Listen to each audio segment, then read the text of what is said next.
Hey, these guys, the Raiders, they wrapped up their 2022 season Saturday with a disappointing 31-13 loss to the Chiefs. So, after making the playoffs last season, it's back to the drawing board this season for the Silver and Black.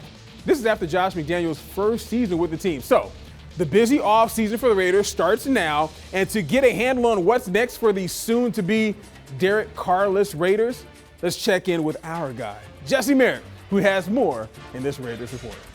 Well, Brian, at face value, after going 10-7 and getting to the playoffs after all this team endured last year, following it up with a 6-11 season is about as big of a letdown as Raider Nation could have imagined. After all, bringing in a new coaching staff who had seen so much success in New England, and they also traded for Davante Adams, along with signing a future Hall of Famer in Chandler Jones and bringing back most of the core players that helped lead them to the playoffs in 2021. Nobody really expected them to take a step back quite like this.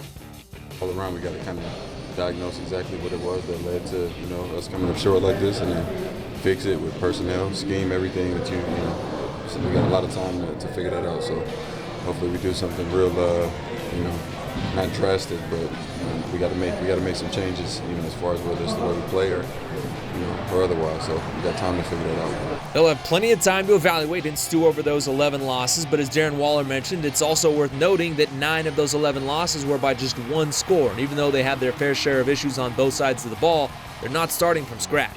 I would say it's really about that execution in clutch moments is what's needed.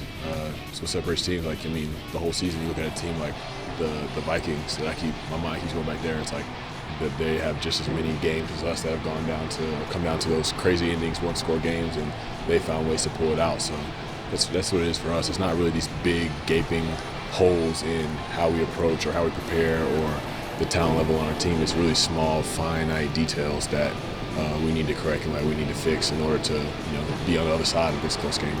The talent is clearly there. After all, this team boasts the league's receiving touchdowns leader, top rusher and soon-to-be free agent Josh Jacobs, and Max Crosby was tied for 7th in sacks. The big question is who they'll surround those guys with as they dive into an offseason with so many questions about how this roster will be tweaked. I don't know. That's out of my pay grade. I'm gonna just try to, be the example, every single day. As a leader, I want, obviously for us to keep going forward. I want to win. That's all I want to do. At the end of the day, I come here, I work all year round to be the best player I can be, and I want guys like that with me, and that's all that matters. At the end of the day, I want to be, I want to win here, and that's really all that matters.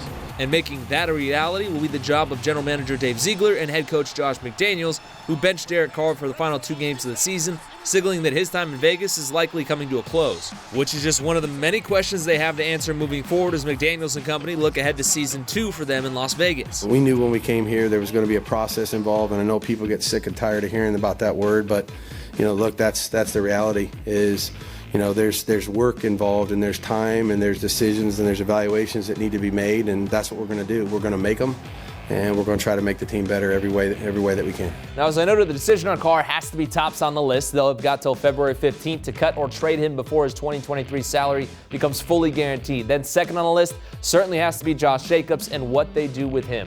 But if they do indeed move on from Carr, they'll have over $60 million in cap space, the 7th overall pick in this year's draft, and 8 other picks at their disposal to try and rebuild this roster with hopes of reversing their fortunes by the start of the 2023 season, Brian.